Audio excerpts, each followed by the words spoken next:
శ్రావణంలో కూడా ఆషాఢం ధరలకే అమ్మకం.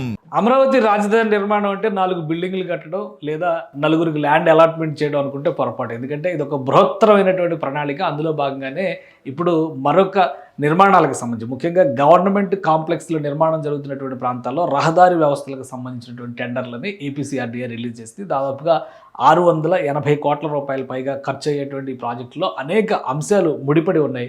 ఎక్కడైతే అసెంబ్లీ, సెక్రటేరియట్, అలానే ఏపీ హైకోర్టు పర్మనెంట్ బిల్డింగ్స్ ఇవన్నీ కూడా వస్తున్నాయో ఆ ప్రాంతంలో వివిధ రకాలైనటువంటి ఇన్ఫ్రాస్ట్రక్చర్ డెవలప్మెంట్ అనేది దీని సారాంశం. ఒకసారి చూద్దాం అసలు ఏమేమి డెవలప్మెంట్కి వస్తాయి, ఏ అంశాలను. ఇది గవర్నమెంట్ అంటే మాస్టర్ ప్లాన్లో కీలకమైనటువంటి భాగంగా దీన్ని మనం చూస్తాము. ఇది మొత్తం కూడా ఈ స్ట్రెచ్గా ఉన్నటువంటి ప్రాంతం అంతా కూడా గవర్నమెంట్ ఐనవోలు నుంచి చూస్తే ఇక్కడ కృష్ణా తీరం వెంబడికి వచ్చేటువంటి ఇది కృష్ణా నది. ఈ ప్రాంతంలో చూస్తే ఈ మొత్తం ఈ బ్లాక్స్ అన్ని కూడా వివిధ విభాగాలకు సంబంధించినటువంటి వ్యవస్థలు ఇక్కడ మనం డీటెయిల్గా కూడా చూడొచ్చు. ఎగ్జిస్టింగ్ రోడ్లు, టౌన్షిప్లు, కాలనీలు, అలానే బ్లూ మార్క్లో ఉన్నటువంటి మిక్స్డ్ యూజ్ చేసేటువంటి జోన్స్, వీటన్నిటిని కూడా ఎప్పుడో డీమార్క్ చేసి ఉన్నాయి, అన్నీ కూడా నోటిఫై చేసి ఉన్నాయి. మొత్తం కొండమరాజుపాలెం నుంచి తుళ్ళూరు ప్రాంతం, పరిసర ప్రాంతాల్లోకి వచ్చేటువంటి కీలకమైనటువంటి ప్రాంతం అంతా ఇది గవర్నమెంట్ స్ట్రక్చర్. అయితే గవర్నమెంట్కి సంబంధించినటువంటి భవనాలు నిర్మించినప్పుడు అక్కడ రావాల్సినటువంటి ఇన్ఫ్రాస్ట్రక్చర్ ఏంటి, దీనిపైన కూడా సిఆర్డీఏ గతంలోనే కసరత్తు చేసింది.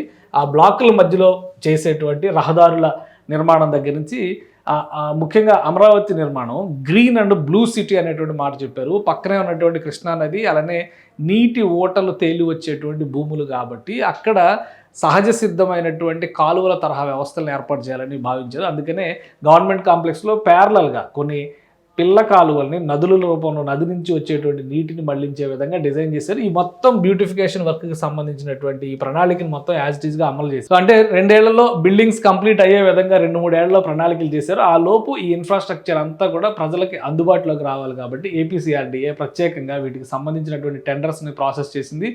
గవర్నమెంట్ ఇచ్చినటువంటి ఆదేశాల మేరకు ఆల్రెడీ అప్రూవల్స్ వచ్చినాయి కాబట్టి దానికి సంబంధించినటువంటి ప్రకటన చేసేసింది. ఈరోజు రిలీజ్ చేసినటువంటి టెండర్స్ని ఒకసారి మనం చూస్తే కనుక గత 2 రోజులుగా దీనికి సంబంధించి పర్యవేక్షణ బాధ్యత అంటే RFB engagement for project management consultant for completion of balance works in multi storied quarters of 18 towers S+12 ఇవన్నీ కూడా ఎమ్మెల్సీ క్వార్టర్స్ సంబంధించినటువంటి పనులు. అలానే ఇది ఇన్ఫ్రాస్ట్రక్చర్కి సంబంధించి RFB engagement for landscape architect providing comprehensive designs and landscape water wise bridges extra in Amaravati government complex. ఇది Amaravati government complex సంబంధించినటువంటి ప్రణాళిక. దానిలో నుంచి చేసేటువంటి ఇది.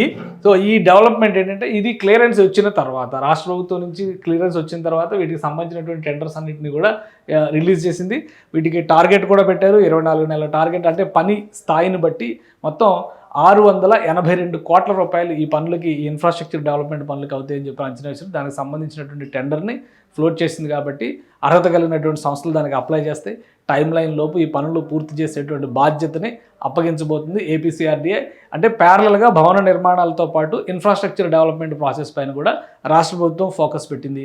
సమాంతరంగా ఈ పనులు పూర్తి చేస్తేనే భవన నిర్మాణం పూర్తయ్యే నాటికి అక్కడికి వెళ్ళేటువంటి వెసులుబాటు, యాక్సెసిబిలిటీ కూడా వస్తుంది. కాబట్టి ఈ 2 ఏళ్ల కాలాన్ని ఇన్ఫ్రాస్ట్రక్చర్ డెవలప్మెంట్ పైన కూడా ఏపీసీఆర్డీఏ ఫోకస్ పెట్టబోతోంది.